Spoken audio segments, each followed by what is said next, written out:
তো hello guys, it's me আমাইরা। তো আমি না আজকে স্লাইম বানাইছি। ও এই স্লাইমটা তো আমি না এটা একটা কন্টেনারে রেখে দিয়েছিলাম। তো ওটার নিচে একবারে কালো কালো একটা জমে ছিল। তো ওটা না একবারে শ্যাম্পুর মতো। তো ওটাতে আমি একটু ক্লে মিক্স করে ওটাকেও স্লাইম বানিয়ে দিয়েছি। তো দেখাচ্ছে একটা ওইটা কন্টেনারে আছে। তো এটা আমি কন্টেনার থেকে বের করে নিয়েছি, কিন্তু এটা একদম এরকম। তো আমি জানি না কেন এটা এরকম। তো এটাতে সাবানের ফেনা দিয়ে মিক্স করতে হবে, তাহলে অ্যাক্টিভিটি হিসাবে কাজ করে স্লাইম হয়ে যাবে। তো দেখি কাজ করে কি না। তো কাম তো এটা দেখলেনি আপনারা। তো এটা এখন যে কী যে করবো আল্লাহ মালিক জানে। তো এটা টেক্সচার এরকম কেন আমি নিজেও জানি না। ভাবতে পারছেন? এটা আমি গোল করে কন্টেনারে রেখে দিয়েছি। তো এত মানে চিপচিপা একটা আমার এখন এই স্লাইমে হাত দিতে হবে। তো আমি এটাতে অ্যাক্টিভিটার করে দেখাচ্ছি।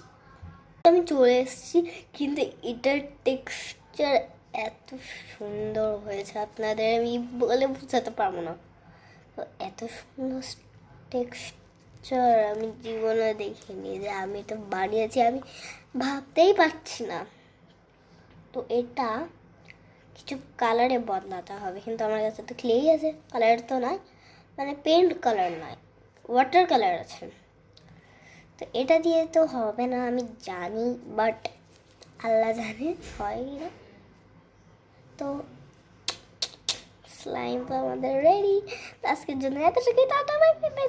আর গাইস, ভিডিও কিন্তু শেষ হয়নি। আর এটা আমি একটা প্যাকেটে রেখেছি, তো ক্লিয়ার প্যাকেটে এত স্কুশিং হয়েছে ভাই বুঝাতে পারবো না। তো এটা আপনারা একদম ট্রাই করবেন, কিভাবে বলে দিচ্ছি। তো এই স্লাইমটা দেখছো না বড়, তো এটাকে এরকম একটা কন্টেনারের ভিতরে একটু পানি মিক্স করে রেখে দিতে হবে। মানে এমন না যে হচ্ছে পানির সাথে মিক্স করে রাখবো না, পানির সাথে একবারে মিক্স করতে হবে। দিয়ে এটা যখন ল্যাটকা মানে হবে না, একটু মানে সাবানের ফেনা দিয়ে দেবেন, দিয়ে তারপরে বের করে দেখবেন যে নিচে কালো কালো লেগে আছে বললে। তো আজকের জন্য এতটুকু।